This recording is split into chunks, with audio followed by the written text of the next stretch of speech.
Hello and welcome to another episode of Not Too Deep. I'm your host, Grace Helbig, and I have extra enthusiasm today because we have Real Housewife of Atlanta, Cynthia Bailey, on today's episode. I am so excited. We talk about what Andy Cohen's really like. We talk about her decade-long experience holding the Georgia Peach on Real Housewives. We talk about the billion businesses that she runs and how she does it, and what it's like to raise such a beautiful and wonderful daughter on TV and off. This was such an awesome conversation. I loved every second. As you obviously probably know, I'm a huge Housewives fan, so this was truly wonderful. Also, she just looks so distractingly stunning the whole time, so good luck if you're watching this and not just listening to it. But regardless, enjoy this episode of Not Too Deep with Cynthia Bailey.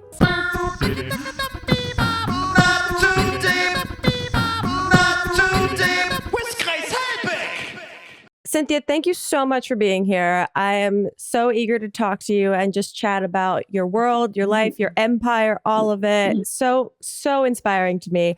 First of all, since you're coming from Watch What Happens Live, I have to know, after being a decade in the Bravo family, how do you describe Andy Cohen at this point? Oh, well, the first thing that comes to mind is the shadiest of them all. I know. But in a good way. Like, yeah. Andy gives you this like kind of unexpected, kind of innocent, fun shade. But it's like you go to bed the next night, you wake up, you're like, wait a minute.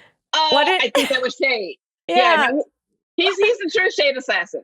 But, he builds trust with you, it feels like. And then suddenly we'll ask something so deeply personal that it comes out of nowhere. But I have to say, being on this show, being a part of the Real Housewives of Atlanta for over a decade at this point, he's been very good to me. He has not super shaded me. Like, I feel like he kind of has a little soft spot for me, for sure. I mean, I've worked with Andy before, and I also just am a huge Housewives fan, and it does feel like he has a deep, like, paternal sweet spot for all of you, and like truly just wants to see you all succeed and be happy.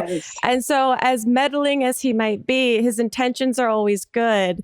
And that's what it's all about. It's all about intentions. He has great intentions. Oh, that's very sweet to hear. Now, okay, since it's been a decade, can you take me back to getting on the show? How did that happen for you? Well, I lived most of my life in New York City. I started dating my ex-husband, Peter Thomas. He lived in Atlanta. Our relationship started to get serious. So we were trying to figure out who's moving where. And, I'm the kind of girl that kind of goes with her heart and her spirit. And something told me at that time, you know what? Let's just try something new. Let's move to Atlanta, Georgia. And at the time, I had no plans to ever be on a reality show. I just was following my heart, being the happy Pisces that I am. So I have so many Pisces questions for you later. My boyfriend is a Pisces, and so I got to hear all about it. Yeah, we're the best. So anyway, long story short, I packed up my daughter, who was 8 years old at the time, and my nanny, and we moved to Atlanta, Georgia. Wow. So I could see where my relationship was going. And I ended up meeting someone who was casting for Housewives. And at the time, I had no plans of ever being a housewife or on television as a reality star. Sure. But it kept coming up. They kept asking me, hey, would you ever consider this? Finally, I decided, thanks to my ex-husband, to just take a meeting and just see like how it all worked. Like, I didn't know if we had to have cameras in a house 24/7 and it just like all the time. Like, I didn't know what it was to be on a reality show. Yeah. So I was like, you know what? I'll take the meeting. I'm so not right for this. These people are never going to want to hire me for anything. But let's just see, I'm an optimist. Let's see. So a meeting turned into another meeting, which turned into a screen test, which turned into, at the time, Phaedra Parks and I came on together. And at the time, they told me that they were interested in her, that they may want a friend on the show or whatever. And we, let's just start filming and we'll just see what happens. And they ended up deciding, I just always thought I would be a friend, to be honest, because they seemed to be pretty interested in Phaedra at the time. Sure. So long and short, by the end of it, they were like, you know what? Our stories were so different. Phaedra and I are obviously night and day. They decided to keep us both, and the rest is history. I mean, it's really incredible because I remember when I first started watching the Atlanta franchise that your energy was not like a housewife. Like you were sweet and doe-eyed and like just your soul was good, you know? Like you I would like to think that it still is. Yes. No, I mean, I had to, I have a tougher skin than I did first season, but for sure I think I still am at the end of the day authentically who I was first season, just a little tougher and a little shadier. Yeah, for sure. Yeah, you can stand up for yourself. I'm curious because obviously this last season is a wild ride. There's so many, uncertain things that have happened this last year, and it must have been kind of bonkers to shoot. How has the trajectory gone? Like 10 years later, how is it shooting Housewives versus when you first started? Well, there's nothing like first season. The show has obviously evolved. We have more friends of the show than we did before. Some housewives come, they go, they come back. They may come back as a friend, they may come back as a housewife. Like, you just never know what the casting process is going to be. So, but I would say last year, 2020 being a pandemic year, for sure, hands down, was the most challenging year to shoot the show for the obvious reasons. And kudos to Bravo for finding a way to adhere to all the COVID-19 rules and still allow us to be able to have a job, to be able to keep, because I know it's entertainment for you guys, but this is like a job for us. Like, we shoot the show about 6 months out of the year, and shooting it last year during the pandemic, we shot even longer. So, and I feel like it was, for us, like, we're all at home now. I've been at Lake Bailey longer than I've ever been home in my life last year. So I'm watching TV. I want to be entertained. You guys are watching TV. You guys want to be entertained. So I'm happy and grateful that I was able to have my job last year and for us to be able to give you guys season 13. I mean, it's very, very cool. And it must be constantly strange to digest that you're living your whole life out loud for other people to watch. And you are so sweet in the sincere moments that you have with your family, with your daughter, with your mom, your sister, and now your husband. And so I'm always curious for people that work in reality, like, is that important to you now to be able to share all of that? Or do you get nervous about putting too much out there for people to see?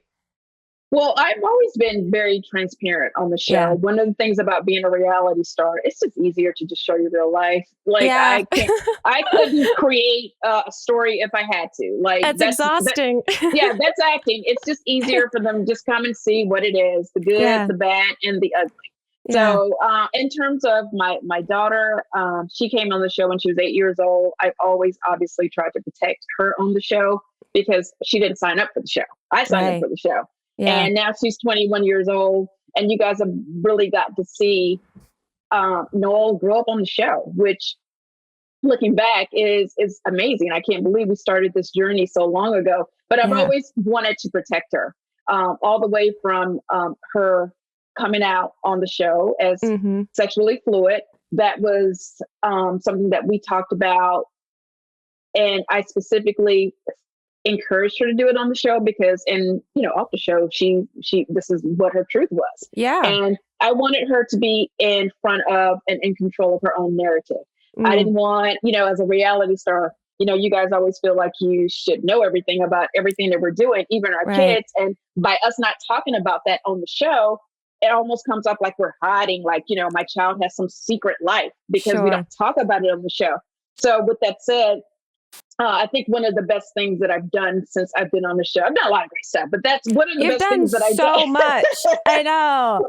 One of the things that I'm proud of is taking that moment of her truth and actually having that conversation on the show, because there's so many parents with children who are sexually fluid and they didn't know how to deal with it or didn't know how to embrace it. And I felt like it was important for not only for Noelle's own truth, but for me to take that moment to show my support of whatever she wants to do. Love is love to me. And I just want my child to be happy. And I never want her to feel like she has to hide anything or be embarrassed to own her truth. So yes, her talking about it on the show was a great moment. It's a really beautiful moment. And it's not because it was handled, I think, so naturally, so casually. It wasn't this like over the top, like dramatic thing. You handled it just so gracefully, I think. And it made it feel very normal. Normalizing those conversations, normalizing that kind of living your truth and, you know, being proud in that, especially for someone now, because your daughter's also online and doing influencer things. She's taking after her model mom. I mean, did you see any other path for her at this point? I have just always, you know, Noel's dad and myself, we've just always encouraged Noel to just be an independent person and an independent thinker. You know, her dad grew up, you know, her dad's an actor. I was a very successful model before I came on the Housewives. You know, you can't assume that your kids want to follow in your footsteps. You have to let them live their lives and go the way that they want to go.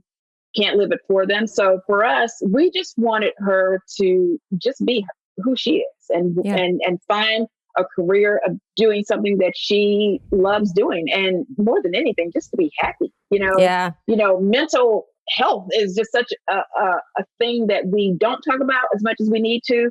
As a parent, I think the biggest thing for me, all I want is my child to be happy and find a job that she likes doing and to live her life, because mama just got married and I'm just trying to live mine. So I want peace for myself and I want peace for her. Of course, that's really great, because I also think that you guys do a great job, and maybe this is by accident, of just showing the friendship that you have. Because I think for a lot of like daughters and mothers, you know, going from the daughter-mother dynamic to friend dynamic can be awkward and strange. And you guys have a really a great bond in a friendship, which is really cool to see on the show. We're very close. We are definitely very close, and that's intentional. You know, my mom kind of grew up in a different era where she wasn't close to her mom. Same here. Yeah. You know, they didn't talk about sex. They didn't talk about, you know, like they didn't talk about anything together, to be honest. Exactly. Like, even hugging was awkward, like just showing affection.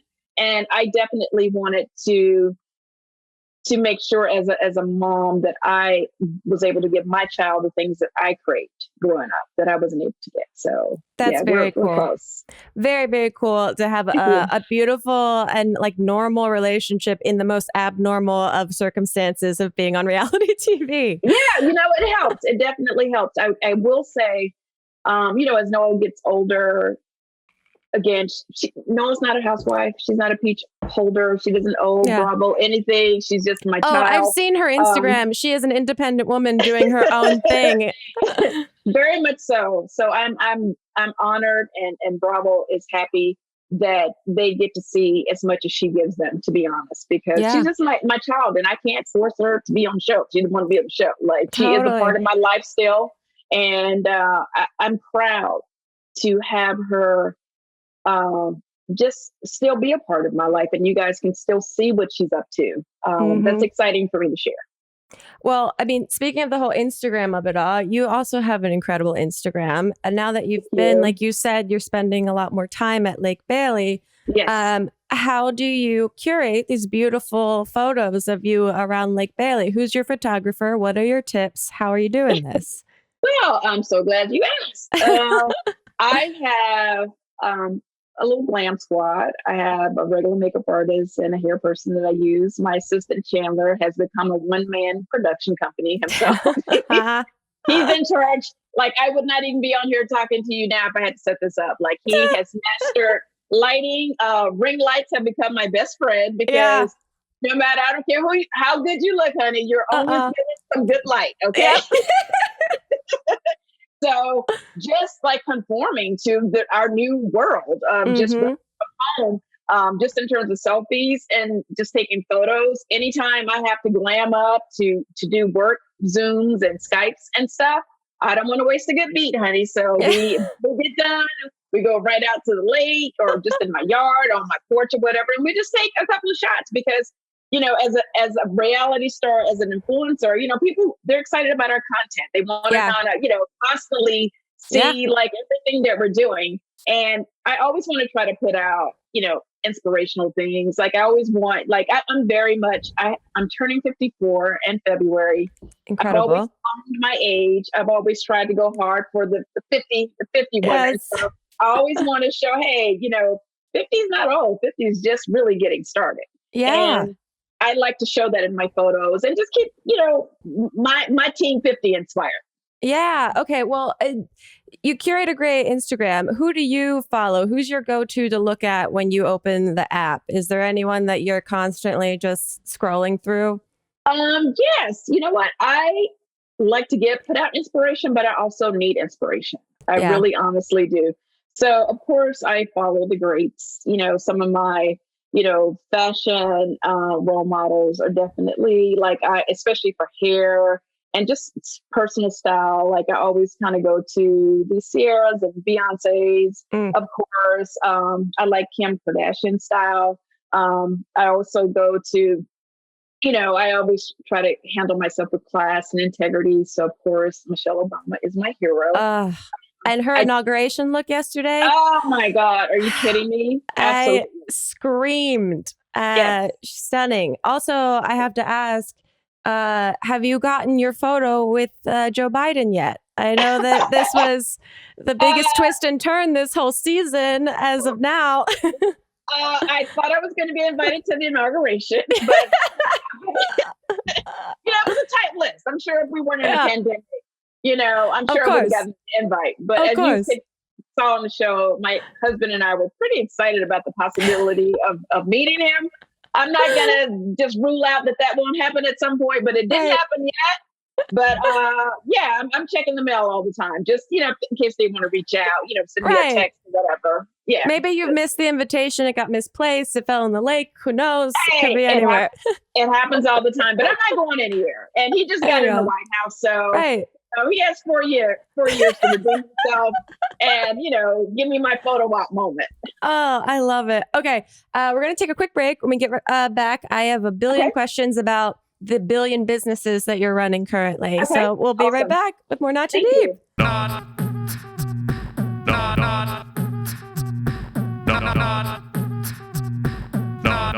too deep with Grace Helbig. Hi, friends. Grace Helbig here from the podcast Not Too Deep, which you are currently listening to, hosted by me, Grace Helbig. Just wanted to say a couple of things. One, thank you so much for listening. And two, if you are enjoying yourself to such a degree that you'd love to leave us a review on the Apple Store, that would be so appreciated, because again, you are very appreciated for giving us your time, your ears, your attention, whatever it may be. And that was my couple of things. Now back to me. Okay, we're back. Cynthia, how many businesses are you currently involved in right now? My last big business venture is the Bailey Wine Cellar, which you guys got a chance to see last season. We talked about it a lot last season. It came up. Yes. In some good ways and some shady ways as well. But that is my latest. I have some things coming up this year. A lot of things got put on the back burner last year because of the pandemic. So I was, I wasn't able to move forward with some things. But right now, I'm still focusing the most on the Bailey Wine Cellar. We did have to shut down for about 3 months at the beginning of the pandemic. Now we've kind of recreated things where we're still able to be in business. Like we have delivery services now. Oh, that's great. You can order your wine. The thing about being in a pandemic, although it did hurt my business in the beginning, people still wanted a drink. So yes, I know. That's what I was curious if the wine cellar had actually grown in business over this pandemic, because the drinks will not stop. Once we figured out how to still thrive in a pandemic, we did very, very well. And now, we're entering a new year with a new president, and people want to celebrate. So you celebrate, drink wine when you're sad, and you drink wine when you're happy. A win-win situation, baby. So it's good. Well, I think the cool thing about you too is that you are a bit unexpected in the business ventures that you have been doing, but like your enthusiasm for them is just through the roof no matter what. Have you always wanted to be an entrepreneur? Have you always wanted to be like making your own kind of creative life in that way? I grew up poor in Yeah. Alabama, and one of my biggest role models was my grandmother, who Mm. basically was the first example of an entrepreneur that I ever saw. She Yeah. had she had like her regular job. I think she worked at a sewing factory at the time, and Mm. then she had like 5 other hustles on the side. So I was Wow. like, okay, she was able to be financially together. Like she was doing her thing. And I Yeah. remember having a conversation with her, and she just told me, like, listen, as long as you're willing to work for it, you can have anything you want. So I always kind of grew up with the mindset, okay, I don't want to be poor. Mm. Yep. I definitely want to have money, and I want to have, because with money you have options. You have, Hmm. money gives you power. You're able to, have and sustain the type of lifestyle you want when Hmm. you work hard every day Yep. to be able to support yourself. And Hmm. I never wanted to be dependent on a man. Yeah. My mom has been through 2 divorces, and I saw some of the choices that she had to make, just really based on the fact that she didn't have the means to really make a move. You know Yeah. what I'm saying? So that was always important to me, to be able to be in position to take care of my own self. I always Mm. loved the idea of having a man in the picture, Yeah. but Cynthia Bailey, first and foremost, always wanted to be independent Yeah. financially and in every other way. That's very cool. Now, are there any business ventures that either haven't taken off yet or do you have aspirations or dreams? Because I truly, Mhm. the way you've built yourself, I have no idea what you could do next, but Right. I'm so intrigued by what the possibilities are. Oh, thank you so much. Of course, I have some things cooking Yeah. for 2021. I have some projects that I actually want to do with my husband. Oh, cute. I think the key, for me at my age is not to overwhelm myself, because it's like, Mm. when you create these businesses, you actually have to, they're like it's like a baby. You got to take care Yeah. of them. Yeah. And I actually am at a point in my life where I want to have a life as well. Like, I don't just want to work all the time. Yeah. You're And newly married. You should be yes, enjoying that a I little want to bit have when you some can. fun. Yeah. I want to have some fun. I want to go on vacations. I don't want to Hmm. be tied to like 100 businesses. So what I've done now is I've decided to only do new business ventures this year. Okay. And I'm just going to make sure that all the other things that I have are tight. Mm. I have my CB by War, which is doing great, but we are still like building that business. Right. I've talked to my eyewear team. I started off with Cynthia Bailey Eyewear. We were in transition. We went through some things, and Hmm. now we're trying to relaunch that. So the things that are organic to me, I have to do a skincare and a makeup line at some point. My fans have Yeah. been asking for that forever, but I've never just had the right offer. And Mm. I'm holding out. I'm holding out for the right offer, Good. because I feel like that's so in my wheelhouse. I'm Yep. so excited to share my tips and my secrets. And I'm very transparent about, my little tweaks and whatever. Like, yeah, I've had a little Hmm. Botox. I do that maybe like twice a year. And I've had Yep. like fillers twice a year. Like, I want to walk my people. You want to know how I look like this? Because people always say, oh, black don't crack. That's a lie. Black does crack. And when it does crack, you got to fill in those lines. You got to fill in the foundation, honey. Okay. And that's just what it is. And as Yeah. you get older, you have to do the things that you want to do that make you feel good. You know what I'm saying? Right. To each his own. To each his Yeah. own. Like, I feel like for me, I do a good job of not doing the most when it comes to that. And that's another thing that I talk about when it comes to beauty. I think the glow that you see, there's no glow powder in the world that's going to give you a glow more so than just being your inner beauty, just being happy, Yep. just being at peace. Hmm. And it really starts there. But anyway, we'll get into all of that. We'll get into all of that another time. But yes, Yeah. beauty is my name, and I definitely want to live more in that beauty space going forward. Well, I think it's great that you're taking your time because, that is the obvious route for you. There's pressure then to make whatever you create a quality that you're proud of and something Oh, that for works sure. for everyone.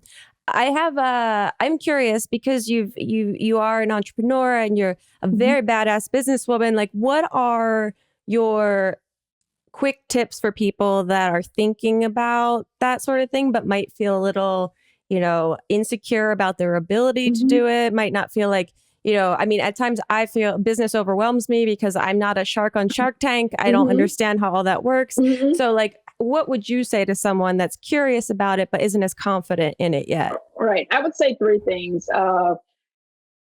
If you have vision for what you want to do, focus on that vision to make it come to fruition. Like, don't like, it has to be something that really resonates with you, something that you are passionate about doing. Yep. I wouldn't, if owning a trucking company can make me millions of dollars, but I have no interest in owning a trucking company, I won't put my energy in that. I'll put my energy into a modeling agency because that's something that I can really speak to and I have an expertise in. I would say, do not overwhelm yourself. Do not take on 20 businesses a year because you really have to take your time and make sure each business flourish. And what happens when you overwhelm yourself, you end up giving up because you just are doing too much at the same time. And then the other thing is be ready to do the work. It sounds cute to be like, oh, I'm going to open up a wine cellar. And then you open it up and you're dealing with liquor licenses, you're dealing with the staff and, trying to find professionals to run the cellar. Like, you have to be somewhat hands-on. Like, I'm not going to be there every day, but trust and believe, when I'm in town, when I'm in Atlanta, which is a lot more than I used to be because of the pandemic, I actually go and say, okay, today we're cleaning out the back room here. We're going through all these papers. We're going through all our papers. We're going to count the stock and see what the inventory is. We have to sit down and have a creative team idea to figure out what we can do for 2021. Like, you have to have time to be a part of your business because believe me when I tell you, no one's going to run your business like you are going to run your business. Yes, I think that's fantastic. And also those also map onto just general life advice too. Yes. With that said, I'm so curious, like, because when you're building these businesses, it's collaborating with other business professionals. And, you said Chandler was his name. That's your my assistant, my saving grace, Chandler. What's your protocol for finding the Chandlers of the world for yourself? Oh, everybody needs a Chandler in their life. I would say for me, I've had assistants before. And, when the pandemic started, I was like, I don't really need any help right now. Like, I think I can handle everything. But what was happening was I was having to focus so much on the little things that I needed to tie everything together. I wasn't able to be the visionary of like the things that I'm trying to do. So what Chandler does is he gives me peace of mind. Like, I can't think of how to, expand my wine cellar and then remember if I charge my earpods for my Zoom the next morning.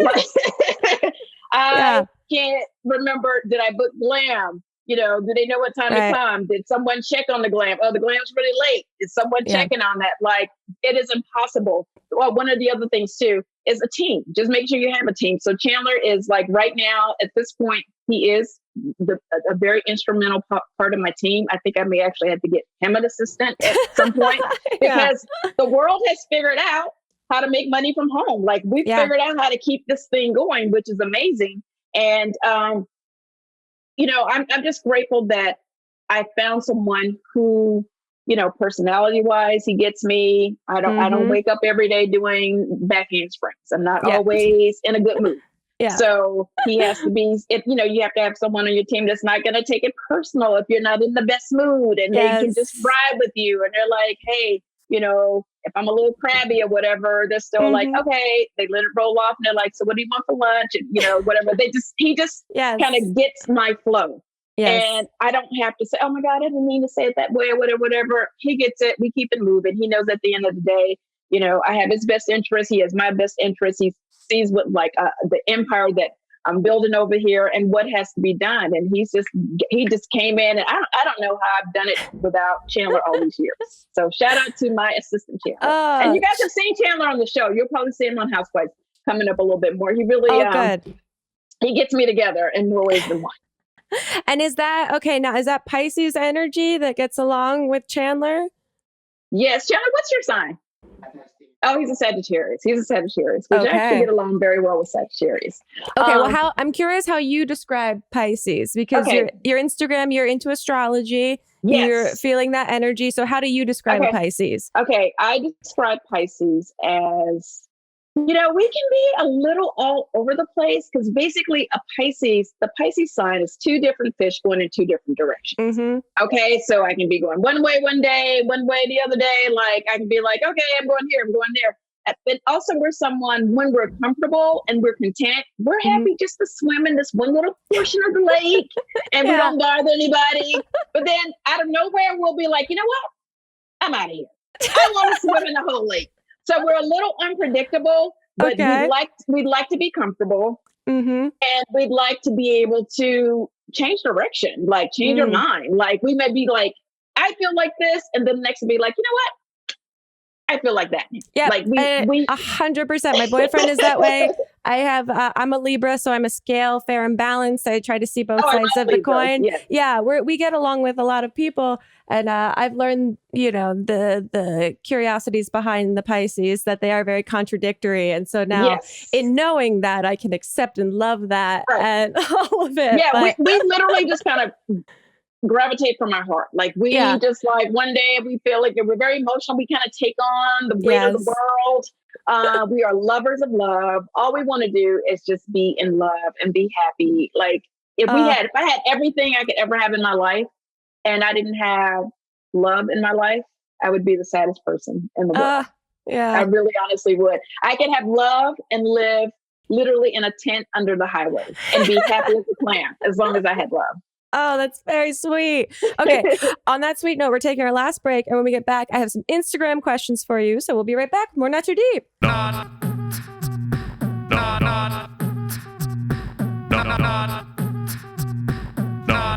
Too Deep with Grace Helbig. Okay, Cynthia, before we get into these Instagram questions, I'm going to ask you the two questions I ask every single guest that's on the podcast. The first is, who, alive or dead, would you most like to throw cold spaghetti at? Oh, wow. I know, it's a Trump. Yeah. Very popular answer. Yes. But he deserves it. Like I've never seen more division in the world than I see now. And as a woman of color, like, I've always just wanted a fair shot and just, justice for everyone and equality for everyone. So the fact that he was able to do so much damage to us in 4 years he deserves the whole pot of spaghetti. Maybe not cold, maybe hot. Yeah, we have to heat it up. Okay, the other question I ask every single guest is to tell us your worst pants shitting story, or a bathroom emergency, but you can only use 3 words or 3 small phrases to describe the event. So, for example, mine is college, jogging, front lawn. Ooh, college. Yeah. Ooh. Yeah, very, it hasn't left my memory. Oh, wow. Okay. I'll say, an event. I'll say catsuit. Oh no. I'll say food didn't agree with me. Yeah, that last one is. Put that together, you're out somewhere and that's happening and you are trying to get out of a catsuit. The catsuit is it's a gamble, it's a commitment. It's a whole situation. Well, no follow-up questions. Okay, let's get into a few Instagram questions for you. Okay. Someone to know, since you live both in Atlanta and LA, would you ever be part of the Beverly Hills cast? I am open to any and everything. I just want to be wherever my husband is. And, my reality is I do live both places. So in a perfect world, shout out to Bravo, this hasn't happened yet. I wish, Atlanta for me will always be home, but I wish I could do both. Like in my real life, I'm in Atlanta. I play with the girls here. If I could play with the girls in LA as well, from time to time, I'm open to it. I mean, I think the Beverly Hills cast could use you on it. Who knows? Yeah, There's been some changes. Ladies.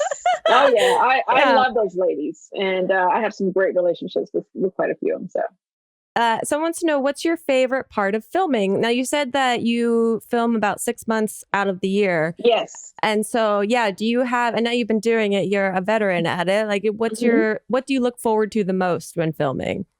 Honestly, I look forward to showing my new business ventures. Like, I think it's important, as much as we use this platform for fun and drama, I always want people to know that, at the end of the day, not just me, my castmates, we're business women at the end of the day. And I'm always excited to share what new projects that I have going on. Oh, that's very cool. On the flip side of that, in terms of the drama, someone wants to know, how do you prepare for a reunion? Ooh. I mean, because the craziest thing to me in watching Housewives over the last few years is the evolution of the reunion shenanigans that happen. And so I'm curious how you continue to try to up your preparation for it every year. Yes. I honestly, there's no one thing you can really do to prepare for a reunion, but I will say I try to go in at peace. I definitely pray the night before just for the strength to sit through 14 hours of a reunion, because they usually are really, really long days. Yeah, I think that's the part too that people might not understand, that you are there from sunrise to after sunset, sitting way after sunset. Absolutely.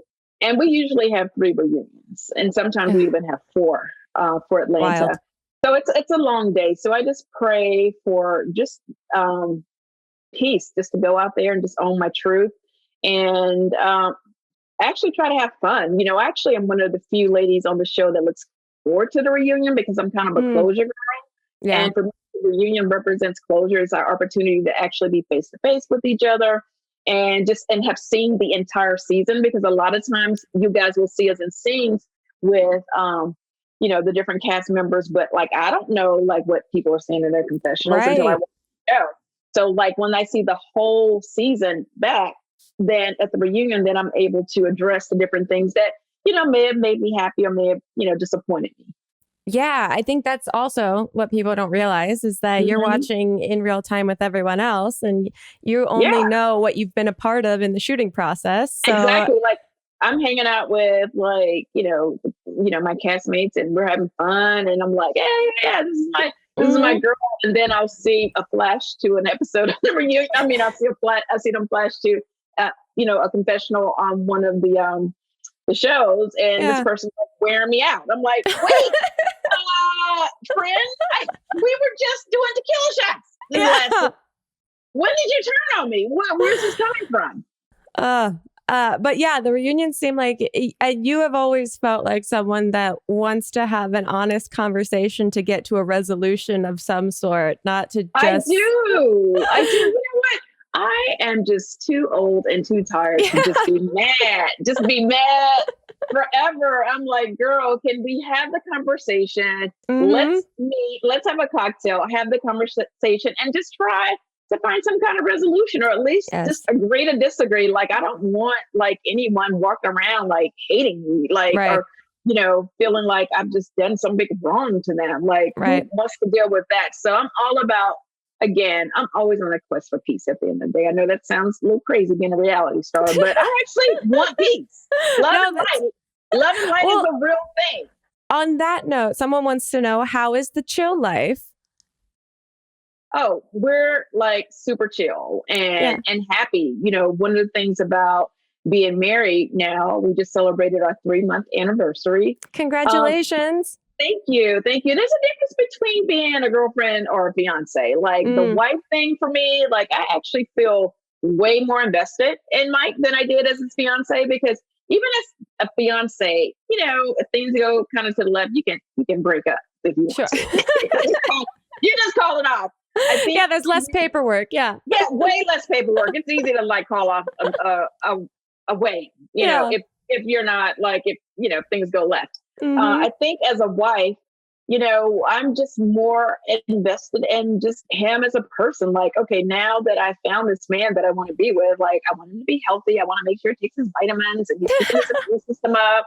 Like, I actually want to cook for him and make sure he eats 3 times a day. As a fiance, I was like, oh, okay, did you eat? Okay, cool. like you want to be more Yeah. of a wife. You feel like it's your wifely duty. Like even with sex, you're like, oh my God, I'm a wife. It's my wifely duty. Like, I guess I gotta have sex right now, even if I don't feel like it, but it's part of my wifely duty because I'm a wife now. Before you're like, babe, not tonight, I'm tired or whatever. But now it's like, oh, I have to perform my wifely duty tonight. I have to step up and be a wife. Yeah, that's very sweet. Okay, last question. Someone wants to know, what's the weirdest thing to happen to you while being on Real Housewives of Atlanta? Ooh, the weirdest thing. The weirdest thing? I'm sure there's so much. Gosh. So much. It's been so long. Well, someone also wants to know, how has it changed since 10 years ago when you started? Oh, the show has definitely evolved a lot since I started over a decade ago. When I first came to the show, like friends could kind of come and go, but now we have official friends you guys see more on a regular basis. We have housewives or peach holders that can become friends and then become peach holders again, or be friends and become it's like you just never know what's gonna happen. Yeah. And it's interesting because it feels almost like a game in a sense that like the rules change and you guys adapt to them the same way you've adapted to pandemic over time. Right. And you know what, before, like with the friends on the show, they never got, we never really followed their story as much in the past. And I feel like you guys get to know the friends a lot more than you did in the past. Before, Bravo's only focused on the housewives, and then the friends were kind of just in the background as your friend. Right. But now I feel like you guys get to see, Marlo's, nephews that she's raising. Right. And you get like a little taste of what she's doing on the show as well. So yeah, it definitely has changed a lot for me as a consistent peach holder for all this time. I've just always stuck to just let me just give my reality, let me just stand in my truth and be transparent. I think the most successful thing as a reality star, I think the best thing you can do is just keep it real and just let it do what it do and not try to hide anything that you're going through, because the one thing that you think that you don't want to share or you're embarrassed to share will be the one thing that you guys will gravitate to and have compassion for us for. Yep. So, sometimes your biggest burdens can be your biggest blessings. And I believe in just sharing my life. And, if I'm going broke, if I'm going broke in real life, then I will be talking about going broke on the show. Yeah. If I hit the lottery in real life, I'll talk about getting the lottery on the show. Well, maybe I'll keep that a secret because I always said I would keep it a secret if I actually hit the lottery. No, I think that's fantastic. Before we wrap up, Cynthia, we love to give our guests a little token of our appreciation. And we make personalized fortune cookies from us to you. And we do them virtually now. And I think it got emailed to you. Perhaps it got emailed to Chandler. Okay. All right. So my fortune cookie says, Pisces, be wary of your tendency to have too high expectations of others. Not everyone can be as ambitious and competent as you. Ain't that the truth? Also, wait a minute. Also, most people kind of suck. There you go. Well, okay. There you go. Not my words, but I can't say that I disagree. Now, Cynthia, where can people find you? Where can they find the Bailey Wine Cellar if they're in the area and want to get some to-go wine? Or where can they find anything else that you're up to? Yes, for all things Cynthia Bailey, make sure you guys follow me on Instagram, Facebook, and Twitter. Cynthia Bailey, the little blue check is the one that's me. The Bailey Wine Cellar, if you guys are ever in Atlanta, come on by. We're open from Wednesday through Saturday, but also follow the Bailey Wine Cellar as well to just double check because, we live in some tricky times right now and sometimes we have to shut down and open back up. But yeah, Cynthia Bailey on all things, Cynthia Bailey on social media. Awesome. Thank you so much for making time. I know you have a busy day. Enjoy the rest of your day. And guys, check out everything that she's up to. And we'll see you next time on another episode of Not Too Deep. Goodbye. Too deep, too deep, too deep. Not Too Deep with Grace Helbig. Not Too Deep is a production of Grace Helbig Incorporated. Producer Melissa D. Montz. Edited by Shireen Lani Yunus. Post-production sound by Chris Henry. And an extra special thanks to Flula for the theme music.